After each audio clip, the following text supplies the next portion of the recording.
আসসালামু আলাইকুম রহমতুল্লাহি ওবারাকাতুহু। ভিআইপিদের জন্য কিছু তথ্য, যেমন লঞ্চে ভিআইপি কেবিন পাওয়া যায়, ট্রেনে ভিআইপি কেবিন পাওয়া যায়, বিমানের মধ্যে ভিআইপিদের জন্য ভিআইপি সিট পাওয়া যায়, বাসের মধ্যে ভিআইপি সিট পাওয়া যায়।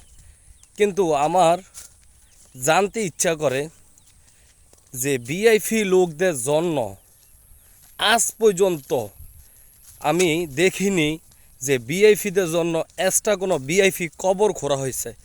তাহলে এখানে আমাদের বোঝার অনেক কিছু বাকি আছে। ভিআইপি টাকা হলেই যে আপনি ভিআইপি বিষয়টা এরকম না। আপনি যখন মরে যাবেন, রাস্তার ভিখারি আর আপনার মধ্যে কোনো তফাৎ থাকবে না। ওই রাস্তার ভিখারিরও কবর যে কোয়ালিটিতে দেওয়া হয়, ঠিক আপনি ভিআইপি লোক, শিল্পপতি, কোটিপতি, আপনি বাংলাদেশের 1 নম্বর শ্রেষ্ঠ ধনী, আপনাকে একই সিস্টেমে কবর দেওয়া হয়। তাহলে এই ভিআইপিদের কি হলো? এই ভিআইপিরা কি পাইলো? টাকা আছে সাময়িক সাময়িক, এরা ভালো চললো, কিন্তু মৃত্যুর পর তার সাথে কি যাবে? কোনো ভিআইপি টাকাও যাবে না, শুধু আমল ছাড়া কিচ্ছু যাবে না। এটা আমাদের সকলে সতর্ক থাকা উচিত।